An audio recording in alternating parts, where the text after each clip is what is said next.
What's happening, everybody? Steve here, Cars with Steve, and today I'm going to show you everything you need to know about the steering wheel and the instrument cluster inside of the 2022 Hyundai Palisade. Now, this isn't for the full 12.3-inch digital. It is going to be for the smaller screen, but a lot of the same buttons and features and things like that will be there as well. So let's dive into it and see what's going on. Next up, taking a peek at the steering wheel of the vehicle. So we've got a great look there, but let's go through some of the basics so we can figure out exactly what's going on. So firstly, stick on the left-hand side is going to let us figure out what's going on with our running lamps. I always just recommend keeping it on the auto setting because it'll automatically flip us between our daytime, nighttime running lamps depending on how bright it is outside. And one of the great things when we're in the auto mode, we can flip away for our auto high beams as well. So that means that if the vehicle senses a potential oncoming vehicle, it's going to start dimming your high beams and then bring them right back on there again. So it is very smart. We could also just kind of lock our high beams on permanently there as well if we want to. Stick on the right-hand side is going to let us adjust what's going on with our front and our rear wiper there as well. So we adjust the rear wiper on the very tip. We're going to pull in towards us for the front wiper. We're going to push away for the rear wiper fluid. We do have paddle shifters inside this vehicle, so our minus on the left and then our plus on the right-hand side, so we can literally adjust what gear we're in as we go. Now, pad on the left-hand side is our voice command prompt, so we can press that in order to be able to do things like, as you can see there, we can change radio stations, we can navigate using our voice, we can look for point of interest icons, and a number of other things. So it is very smart there. Next one up is our mode button, so we can literally set this button up to pretty much do what we'd like it to do. So as of right now, it's set up for sounds of nature. Actually, let's listen to what that's like. So we turn the mode button on there, and then we can literally adjust the volume. So this one is more of like a calming nature type of vibe there. So it is pretty neat, but I'll show you how that works when we get into the media screen. But taking a look, we can also change between songs, radio stations, things like that as well. If we're on AM, FM, etc., we can literally just press up and down in order to seek between different stations that way. We can answer or hang up on a phone call there as well if we wanted to. And then this one, so this is our volume rocker, but we can also press in if we wanted to mute out the audio. Looking along the right-hand side, series of other buttons. The very first one there is our pages button. So as you see there, it jumps us between different pages. We'll get to that one in just a second. But we do have our cruise control system there. So we can literally turn the smart cruise control system on, and then we press again to turn the system off. But once we're on the speed that we'd like, we can press up or down in order to be able to set it there, increase or decrease 1 kilometer or 1 mile per hour at a time. We can cancel the system out, and then we've also got a distance indicator. So how close or how far are we away from the vehicle that's in front of us? So that's part of that smart cruise control system. We don't have to use it if we don't want to, but honestly, once you get the hang of how the smart cruise control system works, I don't think you're going to want to go back to regular cruise control because it's a great system. Now, next one, so this is our pages button. So these two buttons, so this one and this one go hand in hand. So this pages button literally lets us jump between different pages, whereas this one lets us go up and down between different subscreens. And then we can literally just press and hold in the middle there in order to be able to do things like reset fuel economy, etc. So this button acts as our OK button and then our up and down. So as you can see there, we've got accumulated info, drive info, we've got our speed, and then we've also got our drive mode. So as of right now, it's in our comfort, but if we move out to different modes, so it's going to go eco mode versus sport, and then it changes up the overall look. Inside of the fully digital cluster, it kind of gives it a much more aggressive look, but even still, having these small highlights, I definitely think is a nice thing. And moving back up again, as you can see there, we've got our fuel economy, and moving into our next screen. So that's our base compass there. If we had, navigation route going, let's actually set up a quick navigation route. So we're going to go nav menu, and we're going to go previous destinations, and let's just, UFT Scarborough. Sure, done. Let's look at that. There we go, and we're going to set it as a destination. Okay, now watch this. Calculating, we're going to start guidance.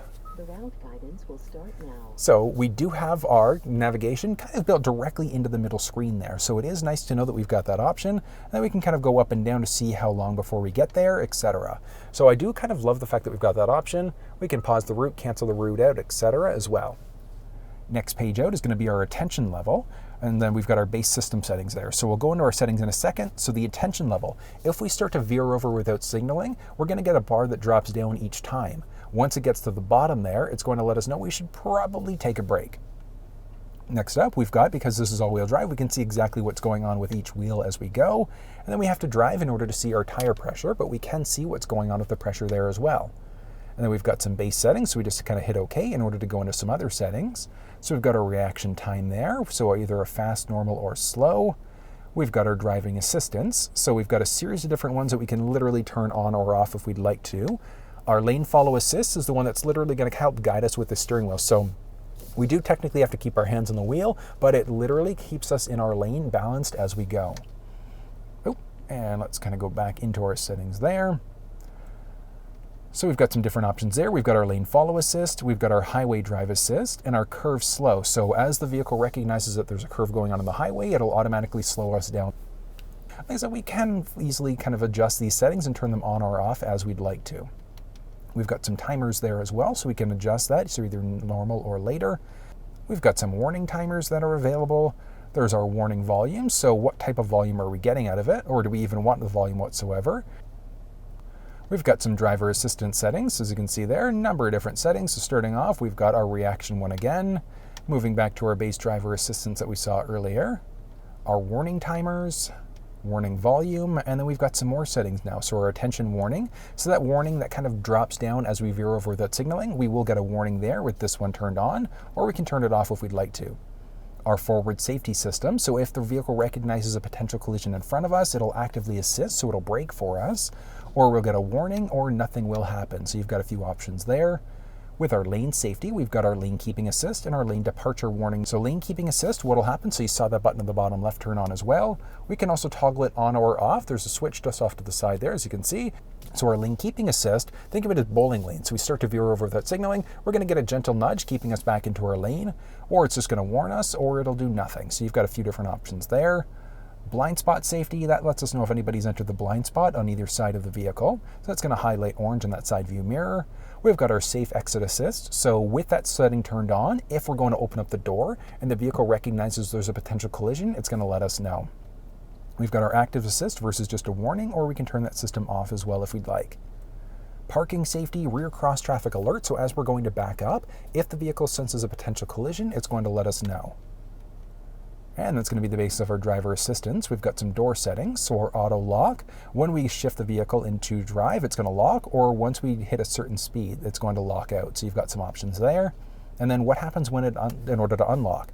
When we shift it into park, did the doors become unlocked when we turn the vehicle off, or will it never automatically unlock? So you've got a few options.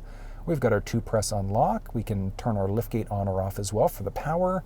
We've got some options for speed, so a fast or slow lift, and then our smart liftgate. So with the smart liftgate, it's a great one because if we've got our key fob on us and we're coming at the end of the vehicle there, it's automatically going to lift the liftgate up for us.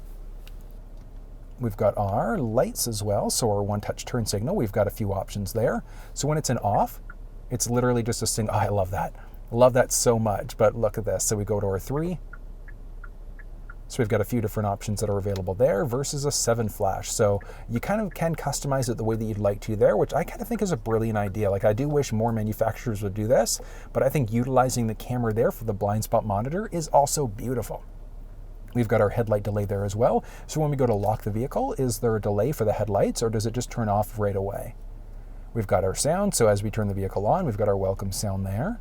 Some added convenience settings, so our seat slide, so we've got our normal, extended, etc., and that's for the actual driver's seat. So as we go to get into the seat, it's going to literally slide it backwards for us if we're in the power version of the vehicle.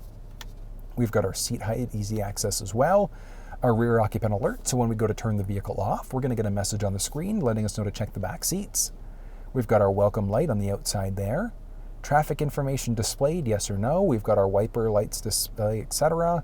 Our wiper in reverse. So if we have that one enabled, if our wipers were going and we put the vehicle in reverse, our rear wiper will automatically turn on. We've got our gear position pop-up, our road warnings as well. So we do have some pretty good safety and convenience settings. We've got our service intervals, so literally you can reset us as we go through a different service, and as you can see in the very bottom, that's when we're due for our next service. So how many more kilometers or days before we have to go back in for service again. We can easily adjust the interval if we wanted to as well, just very simply kind of moving through, and then we can also reset after we've been through a service appointment.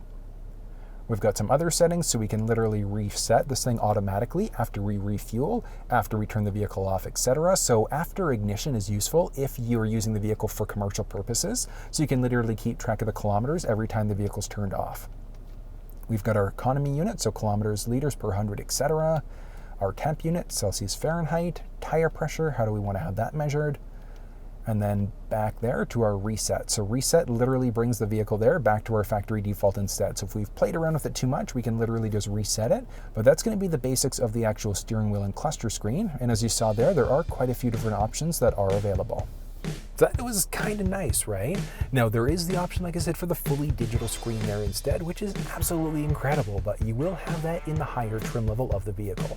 But if you have any questions, drop down in the comment section below and let me know. More than willing to talk you through any problems that you might be having. But if you enjoyed the video, thumbs up and share it with your social networks. And until I see you next time, take care.